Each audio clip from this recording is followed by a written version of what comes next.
Buen día para todos ustedes. El tema de esta semana en el curso de formalización empresarial para unidades productivas es el tema del régimen laboral. Entonces, como ustedes saben, en el tema de la formalización de la empresa no solamente es la parte de la constitución, también tienen que tener ustedes unos conocimientos básicos en el tema laboral y en el tema tributario. El tema tributario lo vamos a ver la próxima semana y con eso ya daríamos cierre a nuestro curso. Espero pues que las bases laborales y tributarias pues les sirvan para poder dar el paso para ser empresarios. Recuerde, primero es un emprendedor y ya cuando se formaliza se convierte en empresario, y ese empresario pues la idea es que se mantenga en el tiempo. Bueno, dentro de los régimen laboral, antes de comenzar quiero pues pedirles disculpas por esta presentación debido a que está cargada de muchísimo contenido. Ustedes saben que en el régimen laboral pues se tienen que analizar mucha normativa y que esta no puede generar como una forma fácil de hacer resumen, sino que tenemos que analizar ley por ley, artículo por artículo para poder hacer una correcta interpretación. Bueno, me permito leer entonces. Las normas de derecho laboral en Colombia son normas de orden público y las prerrogativas que en ellas se establecen no son renunciables ni negociables. ¿Qué quiere decir esto con que no son renunciables ni son negociables? A que, por ejemplo, nosotros como trabajadores tenemos derecho, por ejemplo, a las horas extras, a recargo nocturno, a que nos paguen un salario mínimo. Y el hecho de nosotros poder decir que renuncio y tomar un papel, firmarlo con nuestro jefe, con nuestra empresa y decir renuncio a las horas extras, renuncio a los recargos nocturnos, renuncio a que me pague un salario mínimo, puedo aceptar un salario diferente, menor a este, y lo firme y ponga mi sello, mi huella, eso no tiene validez. ¿Por qué? Porque estas normas no son renunciables ni son negociables. A eso es lo que se refiere.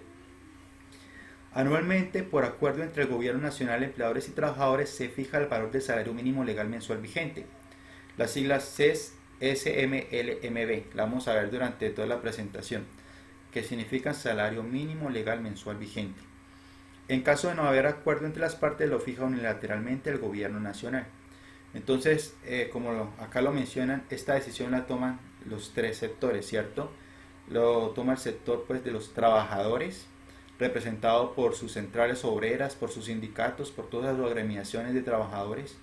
Está representado por las empresas con sus gremios, y está representado por el gobierno, por el Ministerio del Trabajo.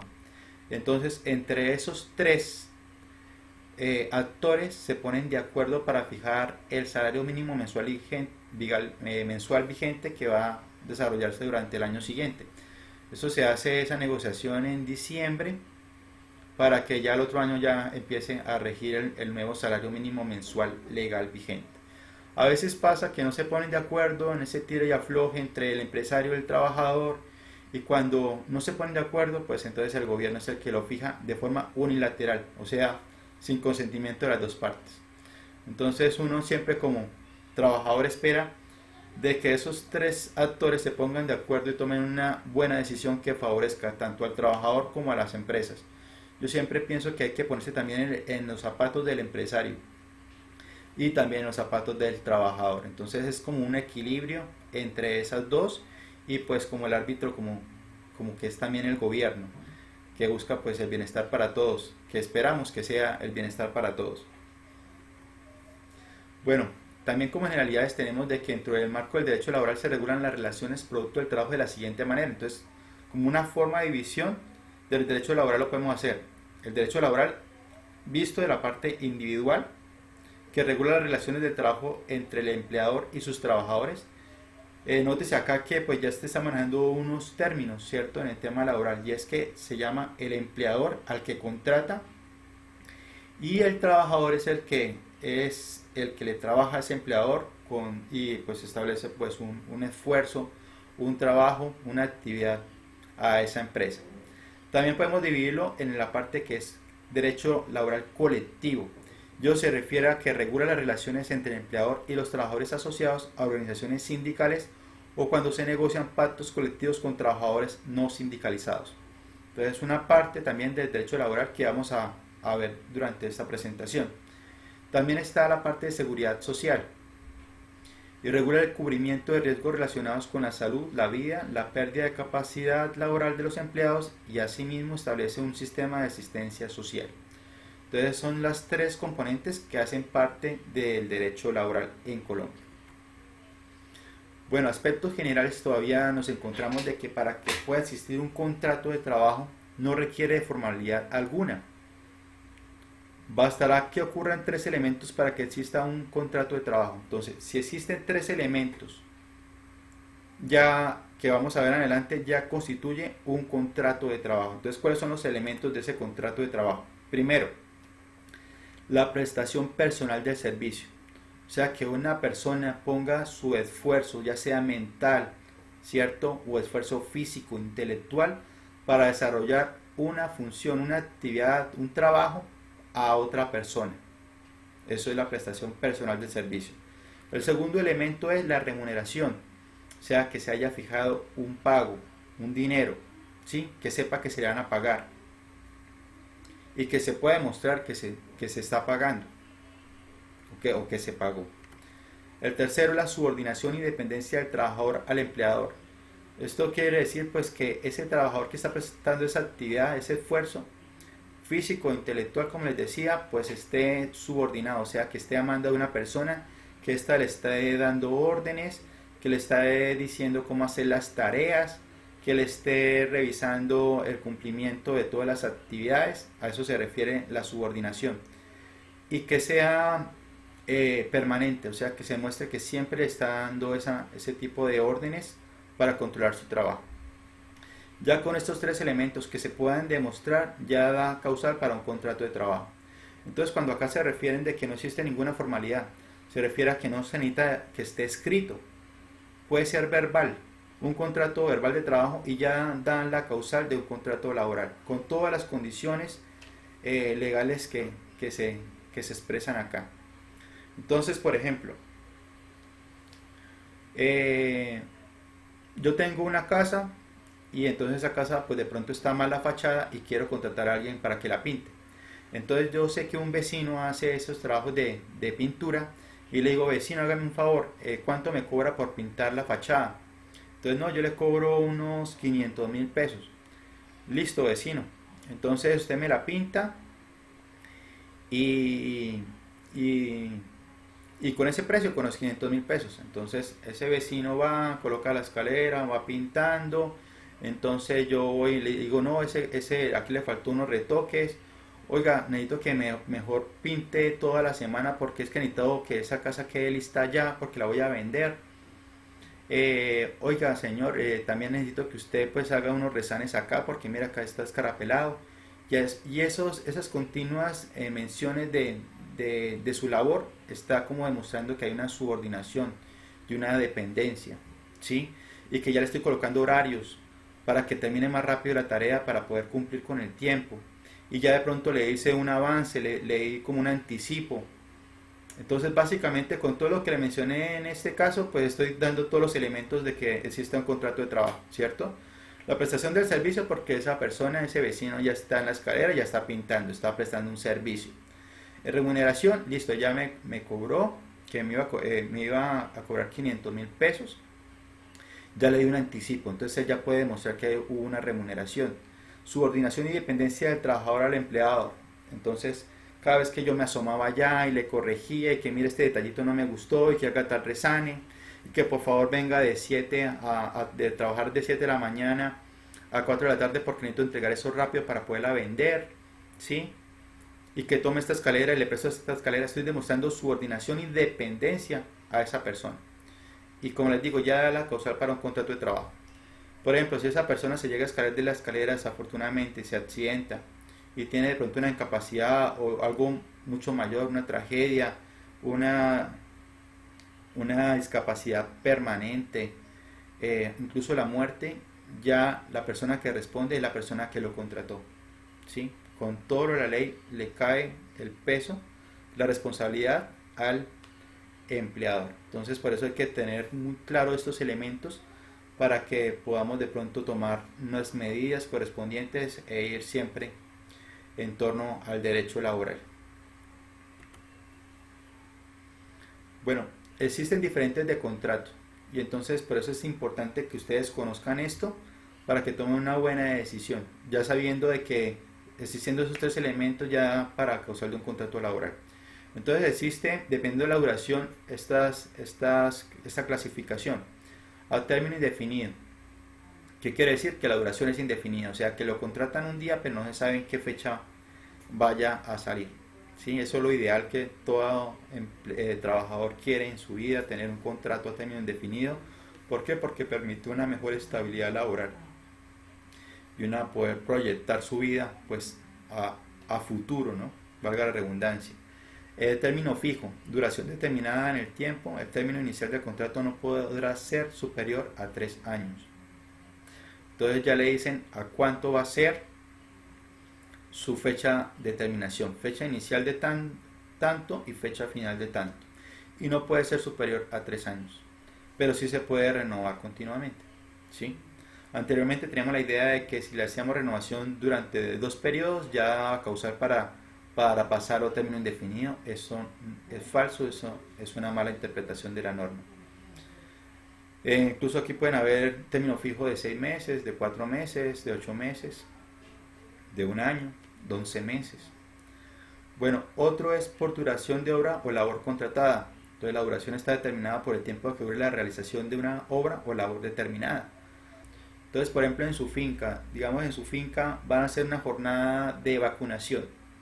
Entonces la obra es la vacunación y una vez que terminen de vacunar a todo el ganado que tienen inventariado, pues ya se termina pues ese trabajo, se termina esa labor y ya se entiende que se da por finalizado el contrato de trabajo.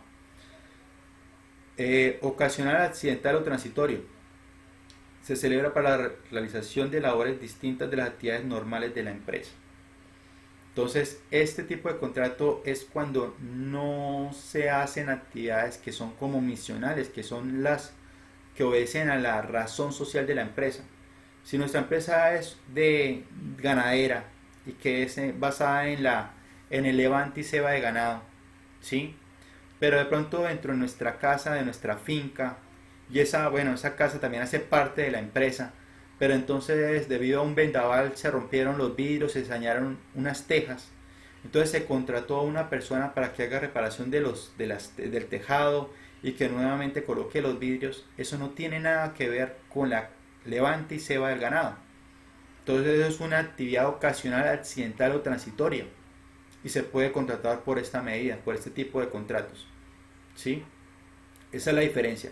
Por duración de obra o labor contratada sí tiene que ver con la finca, pero es que la misma actividad que va a desempeñar se sabe que hay una fecha inicial y una fecha final y está determinada por la obra. El momento en que se vacune todo el ganado, pues ya se sabe que se terminó la obra y que ahí terminó el contrato, ¿sí? Por ejemplo, usted puede contratar a una persona para que le guadañe todos los potreros. ¿Y cuándo termina? Pues cuando guadañe todos los potreros, cuando ya se vea que el potrero 1, 2, 3, 4, 5 hasta el 16 está totalmente macaneado, ¿sí? Y ahí se termina la obra. Por ejemplo, en una empresa que tiene un cultivo de café, tiene 5 hectáreas de café y contrata por la obra. ¿Y la obra cuál es? Que me coseche el grano de café, que me haga la recolección del café. ¿Y cuándo termina? Pues si se sabe que la fecha de la cosecha es en octubre y termina en noviembre, pues esa será la fecha estimada, pero realmente cuando termina es cuando no existan más granos para cosechar, ¿sí? Y ahí se da por terminado. Pero en estas, diferente de la ocasional o transitoria, es que esta sí tiene que ver con la misionalidad de la empresa. En cambio la otra es cuando no tiene nada que ver con la empresa, ¿sí? Por ejemplo, usted tiene, como otro ejemplo, como usted tiene en la empresa ganadera y de pronto en su oficina se le dañó el aire acondicionado, entonces lo mandó a reparar. Eso es algo totalmente diferente de la actividad económica ganadera y usted contrata por aparte ese servicio y lo puede hacer por esta modalidad. Bueno, continuando con la tabla anterior, entonces en término indefinido, si un contrato de trabajo es verbal, se entenderá como indefinido aunque no se haya acordado nada al respecto entre las partes. Entonces, mire, este es el peligro de los contratos verbales.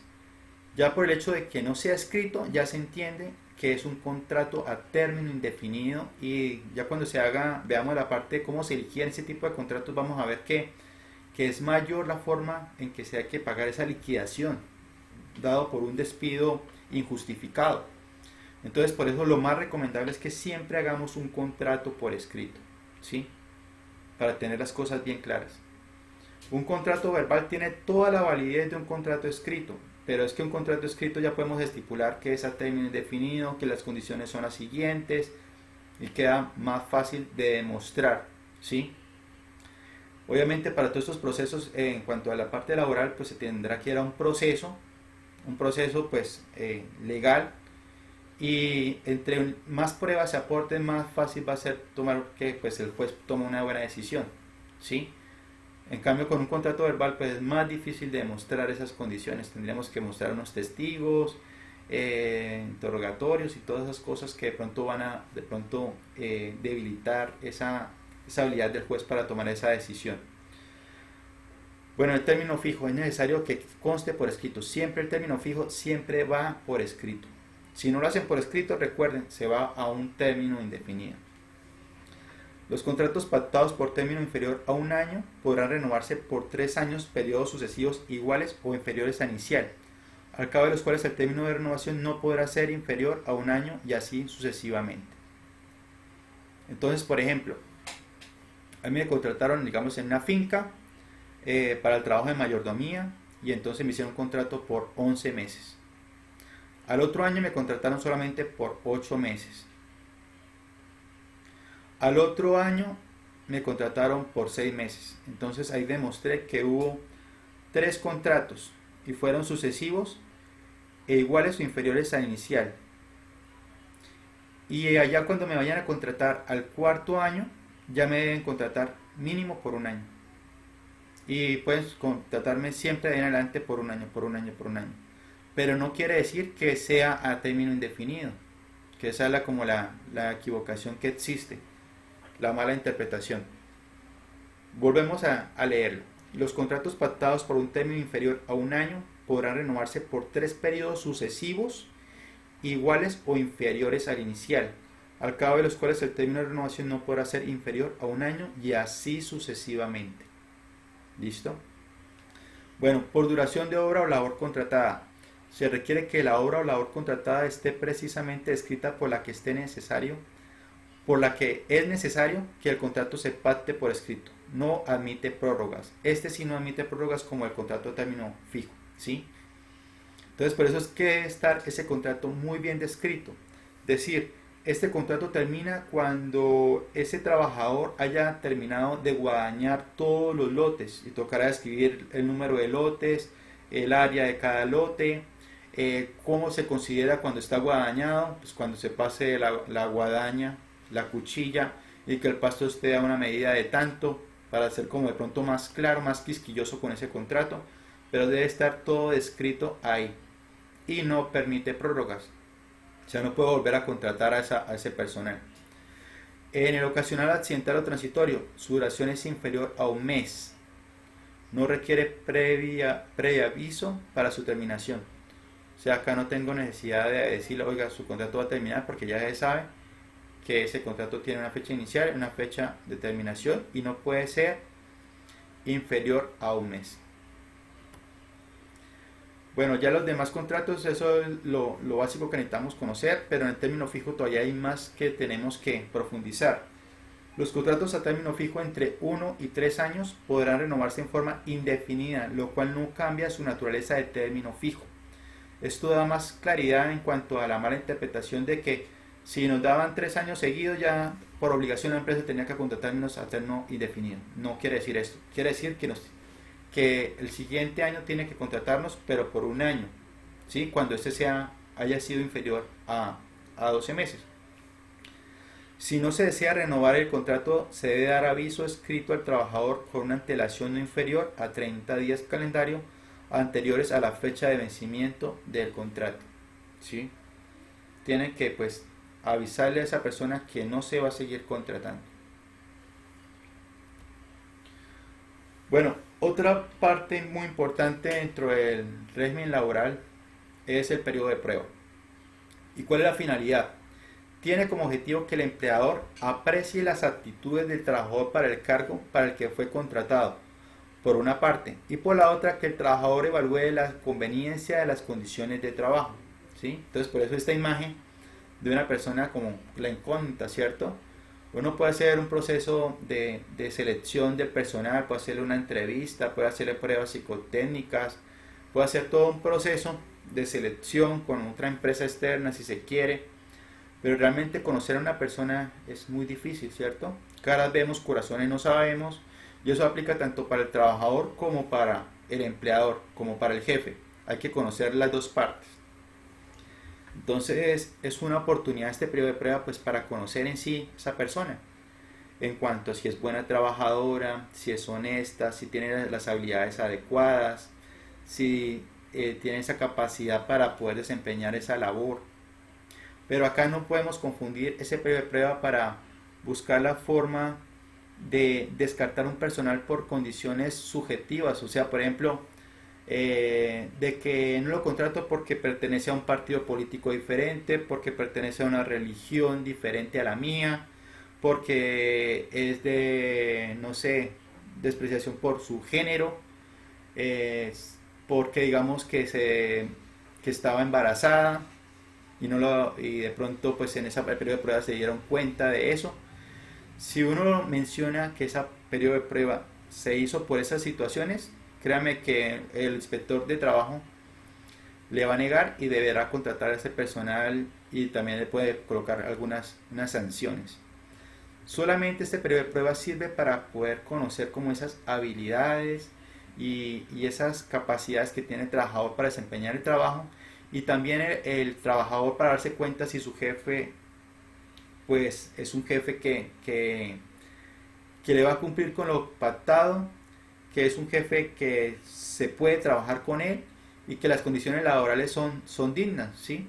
Porque por ejemplo uno puede contratar con una empresa y bueno, le vamos a dar la vivienda y la comida, y de pronto la vivienda no es la adecuada, es una vivienda indigna, no está en las condiciones básicas, el ambiente es desaseado, a veces le pagaba, a veces tenía retraso. Solamente en el periodo de prueba se dio cuenta que le incumplía con los pagos, se dio cuenta que la empresa no marchaba bien las cosas, que se manejaban cosas de pronto deshonestas, que de pronto él podía estar involucrado en eso, que de pronto sus compañeros de trabajo no le crean un clima laboral y le generan de pronto un malestar, un estrés, ¿sí? Una carga psicológica, bueno, tantas condiciones que el trabajador se puede encontrar que no está pues en armonía con ese trabajo que va a desempeñar, y él también puede decir que no está de acuerdo y renuncia.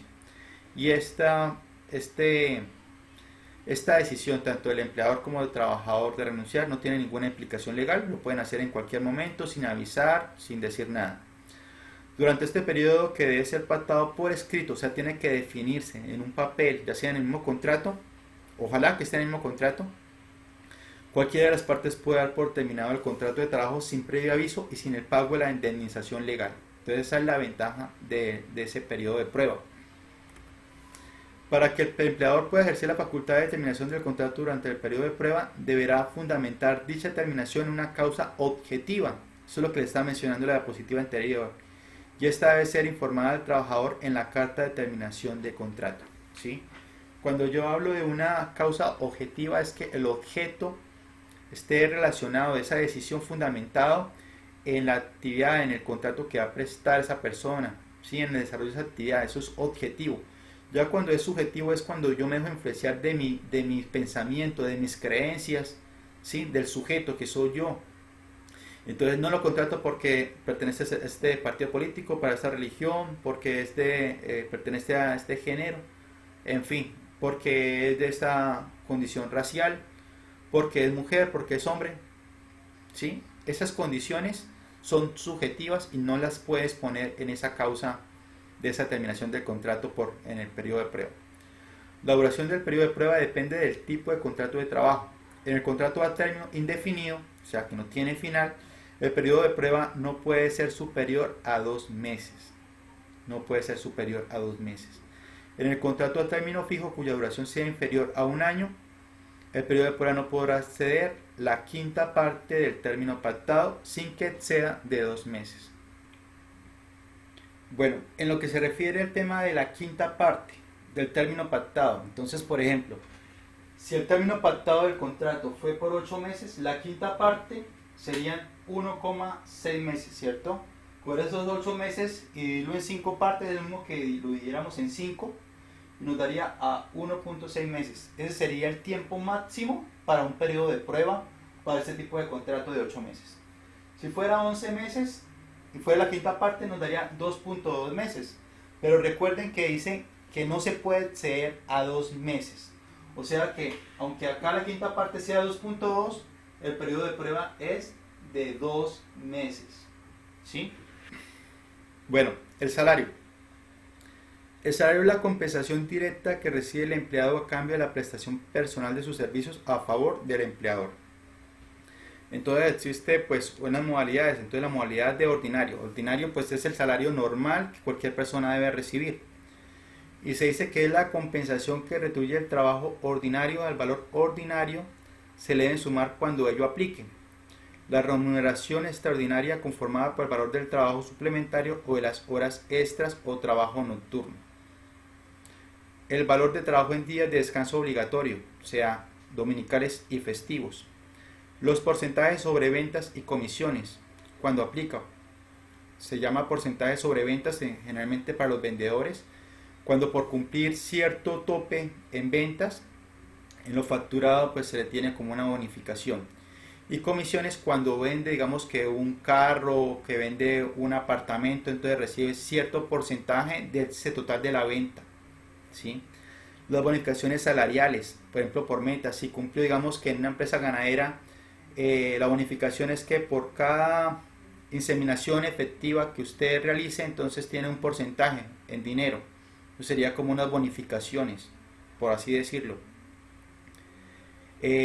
tales como aquellas determinadas por cumplimiento de metas individuales.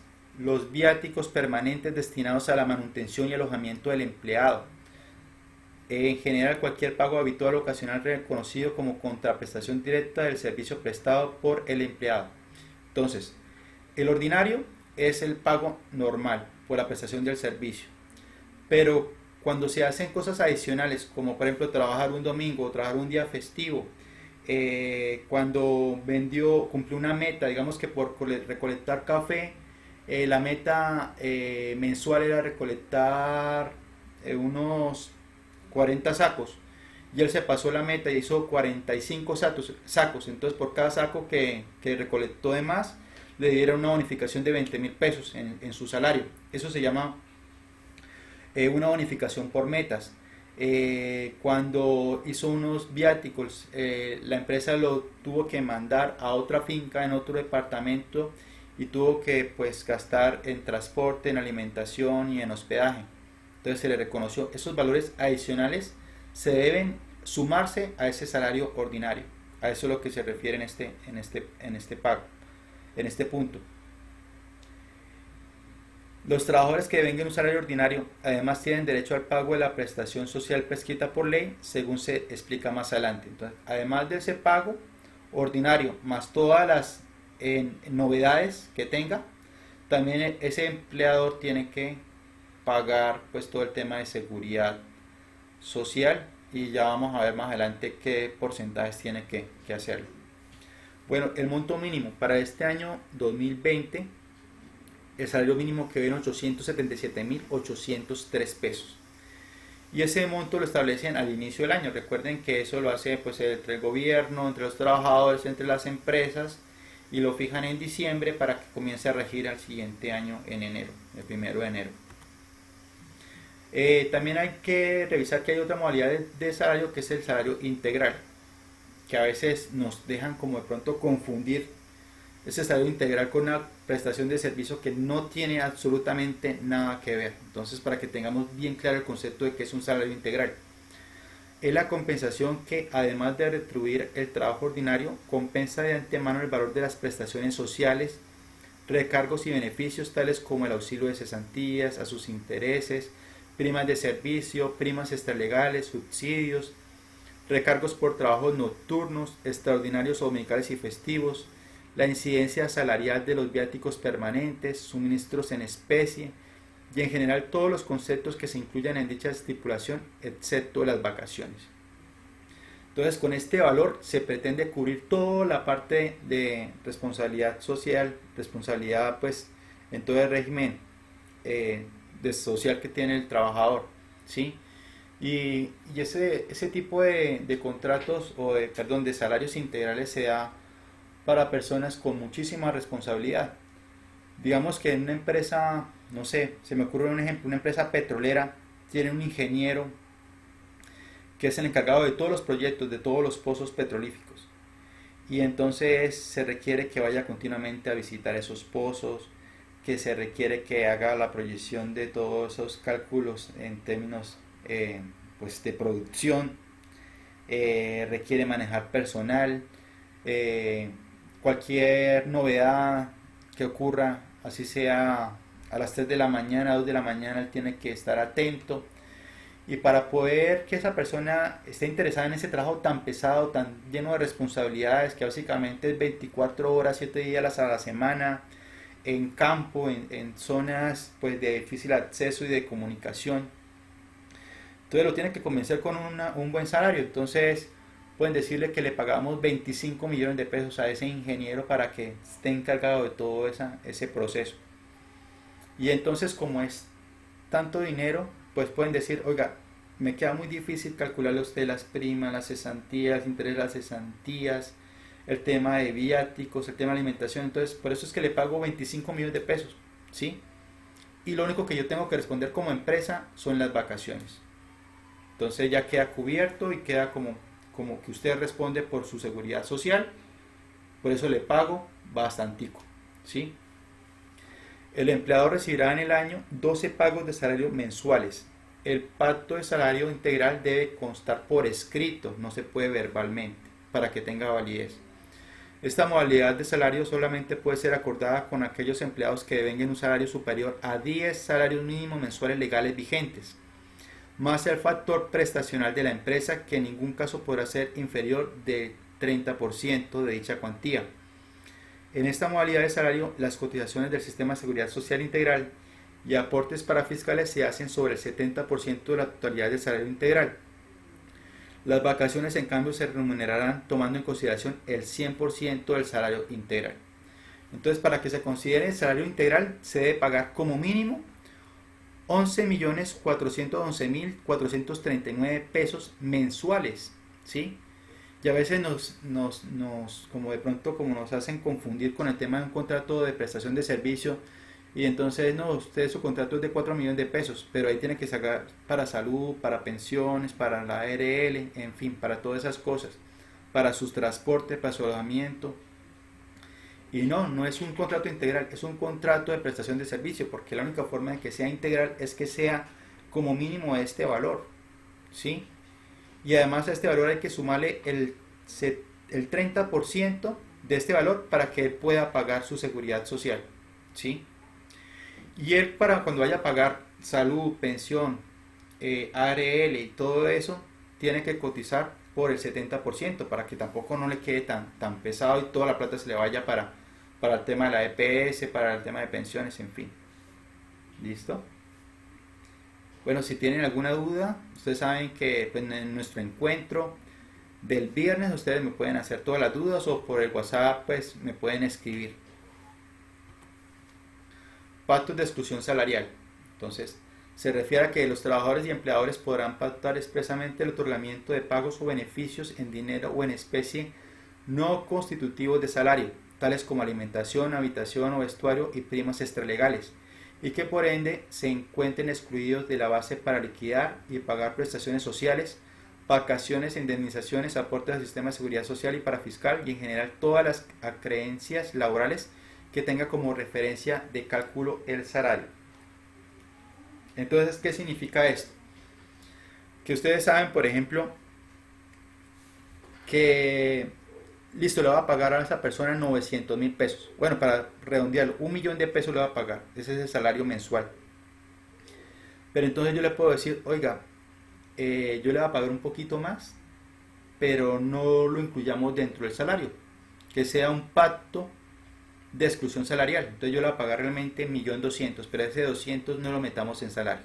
Yo se lo doy en efectivo, pero entonces hagamos ese pacto. ¿Y qué es lo que busca el empleador? Que si llega a pasarlo dentro del salario, si no fuera 1.000.000, si no fuera 1.200.000, entonces él tendría que pagar primas y cesantías por ese 1.200.000, intereses de cesantías por ese 1.200.000, vacaciones por ese valor de 1.200.000, seguridad social, o sea, pagar salud y pensión y ARL por ese 1.200.000. Entonces al empleador le va a salir muy costoso, ¿sí? Si se hace exclusión salarial, digamos, se le paga 1.000.000 pesos y 200 por otro lado, o sea, también en efectivo y también sí que se va a la misma cuenta bancaria y todo, pero ya con esa firma, ese pacto de exclusión salarial, entonces el empleador le paga primas de cesantía, intereses de cesantías, viáticos, vacaciones, bueno, todo lo de ley, EPS, pensiones, ARL, todo por 1.000.000 pesos y no por ese 1.200.000. Entonces se beneficia en eso. El trabajador en que se beneficia, pues que cuando le hagan una liquidación, o sea, tema de pensión, salud y todas esas cosas, pues va a estar es por un monto menor, ¿sí? Pero una ventaja es que ese salario va a ser más atractivo, o sea, esos 200.000 pesos que se le reconocen adicionales, pues puede ser el punto atractivo para ese trabajador para que se quede en esa empresa y no se vaya a trabajar a otro lugar, ¿sí? Pero entonces tiene que estar por escrito y tiene que ser un pacto entre los dos. No obstante, esta libertad tiene un límite, en la medida en que hay pagos que no pueden pactarse como no constitutivos de salario, por cuanto son una contraprestación directa del servicio personal del empleado. O sea, obviamente no puede decir que el salario mínimo está en 800 y pico y decir que yo le pago 600 y los completar el mínimo se los pago por exclusión salarial y firmemos el papel. No, eso no sirve, o sea, no funciona así. Porque precisamente el salario mínimo es porque es el mínimo, de ahí no puede pasar y de ahí no puede sacar para un pacto salarial. Los pagos no salariales están exentos del pago de aportes al sistema de seguridad social integral siempre y cuando sean inferiores al 40%. ¿Sí? 40%. Por ejemplo, si yo le quisiera pagar al trabajador 2.000.000 de pesos, ¿cierto? Si yo no hiciera pacto de exclusión salarial, todo el tema de seguridad social, el tema de primas, cesantías, intereses de cesantías, vacaciones, viáticos, ARL, EPS, pensiones, todo sería por este valor, 2.000.000 de pesos. Entonces el empresario puede decir, no, eso me queda muy pesado pagar con ese valor. Entonces yo le voy a presentar a mi trabajador este pacto, entonces le digo, mire, yo le voy a pagar 2.000.000 de pesos, pero esos 2.000.000 de pesos, el 40% que es lo máximo que puedo hacer sería de 800.000 pesos. Entonces le digo, mire, le voy a pagar 2.000.000 de pesos, 1.000.000 de pesos que es el salario, y con ese 1.000.000 de pesos es que yo le pago primas, cesantías, intereses de cesantías, viáticos, vacaciones y todo lo de ley, y esos 800.000 pesos se los pago por medio de un pacto de exclusión salarial, ¿sí? Y obviamente la suma me da pues los 2.000.000 de pesos. Y acá la ley me dice que no puede excederme al 40%, o sea, yo no puedo decirle, mire, le voy a dar 1.100.000 y 900.000 pesos de pacto de exclusión salarial. Ya me estaría pasando el porcentaje permitido. Entonces, esto es una manera para ayudarse mutuamente, pero como le digo, es un pacto entre el trabajador y el empleador. Si no hay pacto, pues simplemente no se hace ese tema de exclusión salarial.